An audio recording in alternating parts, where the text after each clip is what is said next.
Kamusta mga ate, kuya, beshi? Si Chari po ito mula sa The Sun, Moon, Stars, PH Tarot. Ipapaalam ko lang po na ito po ay isang general read o pangkahalatang pagbabasa at maaring hindi lahat ay magtugma sa inyong sitwasyon. I-check din nyo ang inyong Moon, Rising at Venus sign. Baka doon mas tumugma ang read para sa inyo. At kung ang mensahe ay tama sa inyo, paki-like lang po at mag-subscribe kung hindi pa ninyo ito ginagawa. Okay, mag-umpisa na po tayo. Hello po mga ate, kuya, bebeshi. Kamusta na po kayo? Andito ulit ako si Chari para gumawa ng another reading. And this is for the sign of Sagittarius, Sun, Rising, and Venus. And of course, welcome po yung mga cross-watchers ni Sagi at yung mga bago po nating viewers. Tignan po natin ngayon, as I promise, kung ano yung magiging, kung ba parang part 2 nitong reading na to na ginawa ko earlier for you, Saji. So, tignan natin kung saan ito patungo. Okay?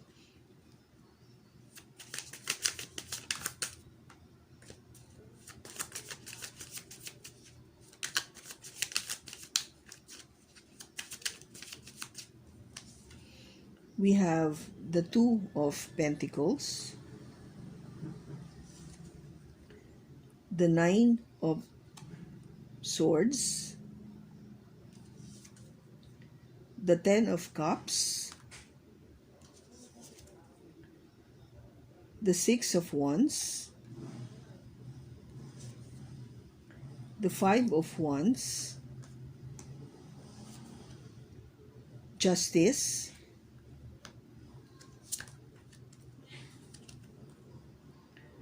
the Six of Pentacles, the World,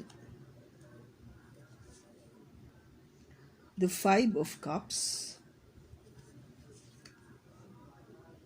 the Wheel of Fortune. Bottom niya is the Queen of Swords. Okay, Saji. So, yung ating heart of the matter, di ba sabi ko is, nung una, of course, there will be a lot of communication between you and a person na magsasabi sa iyo ng kanyang damdamin. Now, ngayon, kung nangyari na to, yung pagsasabi ng person mo, ang susunod kasi nakikita ko dito is, you need to make a decision. Kung gaba, humihingi ito ng isang konkretong decision sa iyo. Ano na bang gagawin ko? Dapat ko ba itong bigyan ng pansin o hindi? No? You're trying to see kung ano yung dapat mong gawin dito sa tao na to. Sa tao na nagsabi sa iyo ng kanyang emosyon. Ang nangyayari nga kasi, what's crossing this reading is the Nine of Swords. No? Marami kang pag-aalala. Marami kang iniisip.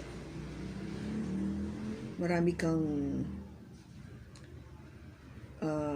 sabihin natin na concern. Hindi ka matahimik, no? Or maybe it has something to do with sa iyong isip na baka merong kaguluhan, conflict, okay? Kasi nga, di ba sabi ko yung una nating reading dahil para sa'yo, parang hindi ka muna ganun ka-interesado when it comes to relationship. Kasi nga dahil sa nung nakaraan, yung naramdaman mo rito sa mga ex mo is talagang puro hinagpis.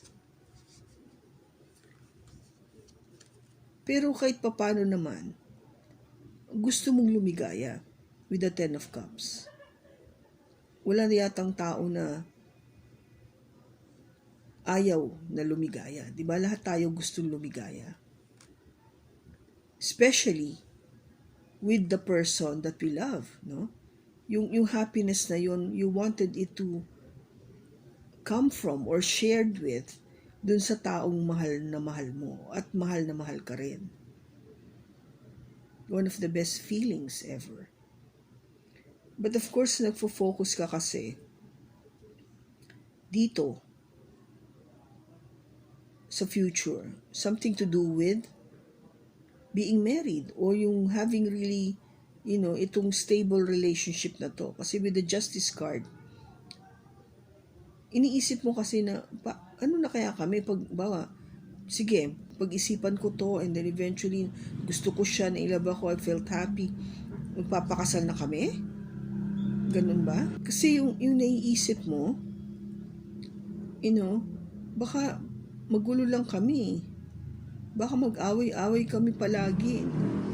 Baka dahil marami kaming, alam mo yun, yung pagmula ng kaguluhan. Which is you don't like. Ayaw mo kasing ma-experience to. You don't want any intrigues. Ayaw mo ng intriga, ayaw mo ng misunderstanding, ayaw mo ng problem sa relationship. I think you had enough. Marami ka ng pinagdaanan ganyan, so you don't want to experience that anymore. Instead, of course, what you wanted na mangyari sa future is maging happy and successful itong relationship. Kaya nga, it jives, no? Pareho lang yung first reading and the second reading na you will have somebody with you that is willing to cooperate with you. And that would mean success, no? Para sa inyong dalawa. Which is a beautiful thing. The advice here sa second reading natin is the Six of Pentacles.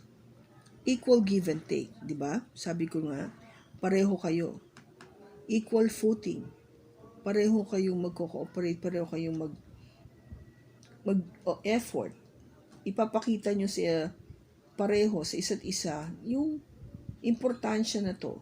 Yung importansya ng ikaw at ng sa person mo.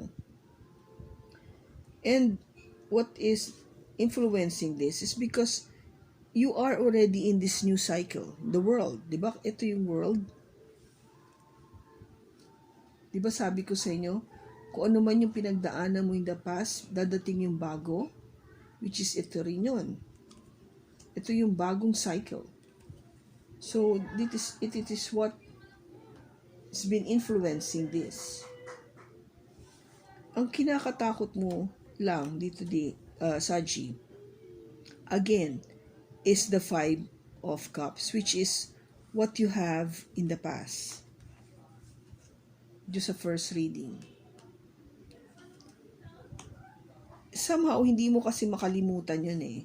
Yung magkaroon ka ng regret. No? Talagang natuto ka dun eh. Tumatak na to sa isip mo eh. Kapag, alam mo yun, yung naging kami na, o tapos nag-away kami, hindi kami nagkasunduan, wala na naman siya, masasaktan lang ako. So, yun yung mga negative thoughts na pumapasok sa'yo, o yung takot mo, na baka maulit muli yung nangyari nung nakaraan. But, the outcome, Saji, is the wheel of fortune. Itong wheel na to is really telling you na hindi na to mangyayari. Things are changing. Na bago na. No? Because you have learned what you need to learn sa past. That's why ngayon, things are different. Iba na ang magiging takbo. And this is all to your favor. Magiging maganda na o maayos na yung flow.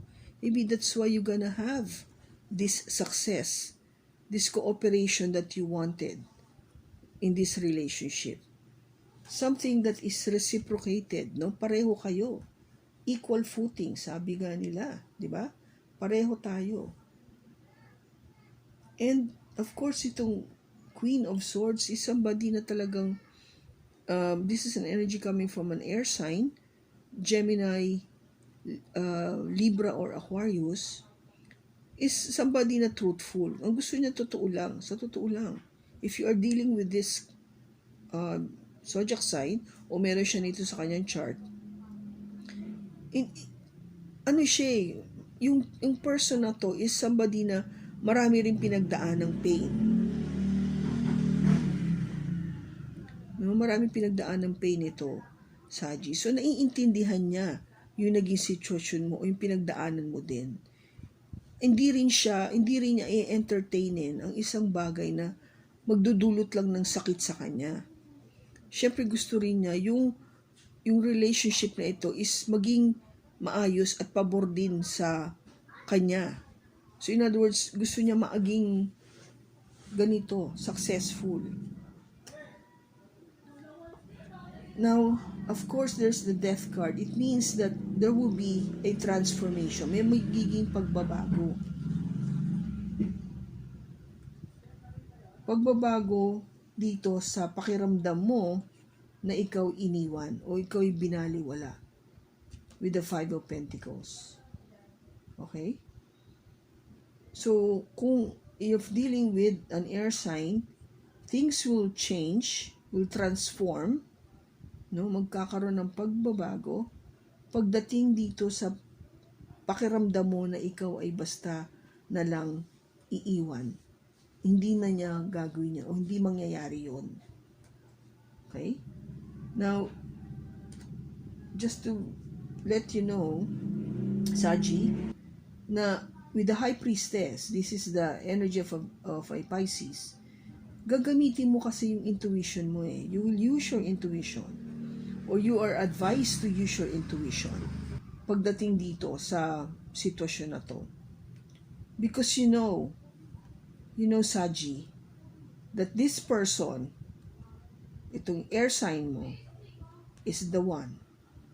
Ito na yung partner mo or your soulmate na matagal mo nang iniintay. Okay? Hindi ka nito iiwan, sabi ko nga. Kung dati, pakiwari mo, iniwan ka o binaliwala ka, ngayon hindi na. You know, in your mind, in your heart, no, with the use of your intuition, that this person is the one. Saji, alam mo siya na. Okay? Take it as it resonates.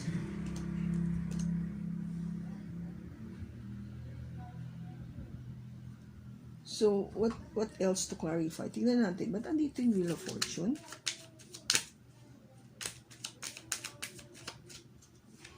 We have the Knight of Pentacles, the Seven of Cups, and the Star. Bottom niya is the Empress. Okay, yung Wheel of Fortune, yung magiging change ng pagbabago dito ngayon sa relationship mo, Saji, is somebody na very stable with the Knight of Pentacles. This is an energy coming from an earth sign, Taurus, Virgo, or Capricorn, or meron siya nito sa kanyang chart. Somebody that is really stable and sure sa kanyang ginagawa, sa kanyang ino-offer, sa kanyang pagmamahal at attention, at hindi ito magkakaroon ng, alam mo yung pag-aalinlangan o change of heart o pagpipili ng ibang option, no?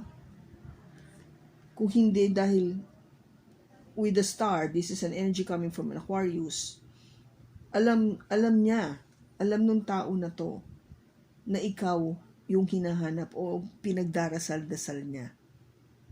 Okay? Alam niya, nararamdaman niya that you are the one that I've been praying for or looking for. And your person, this person won't consider, no? Ibig sabihin, mabagal siya, pero ibig sabihin yung pakiramdam niya na marami pa akong pwedeng pagpilian, hindi niya gagawin yun kasi ikaw yung talagang gusto niya. Okay?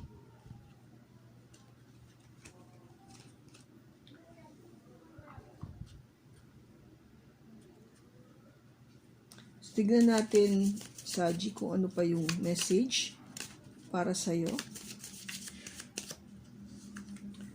We have New Moon in Gemini. Think it through. Yes. Pag-isipan mong mabuti. Now, last quarter moon in Libra, make time for self-love. Okay? So, bigyan mo rin ng halaga yung sarili mo. Mahalin mo yung sarili mo, Saji. Huwag mong kalimutan yon. First quarter moon in Scorpio, release your blocks. Okay? Kung merong pumipigil sa'yo, release mo yan kay God. Alsin mo na yan sa sistema mo.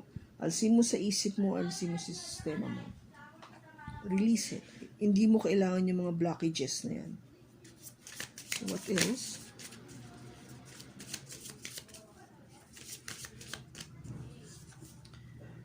Gratitude. I am thankful for this life and the opportunities that it presents. So be thankful. Health. I will honor the physical vessel that enshrines my soul. So ingatan mo rin ang iyong kalusugan. Loneliness. I know that I am never alone. Yes, Saji, no? Hindi ka nag-iisa. There will always be somebody with you, loving you. Kaya yung idea na to sa unang reading natin, no, na you're good by your own is not really, I think, the best option for you. I think you're meant to love and be loved. No, Saji? So, I hope na nakatulong ito sa'yo. Maraming salamat sa pagsama mo sa akin sa pagbasa na ito. Sa susunod po muli, ingat ka and God bless.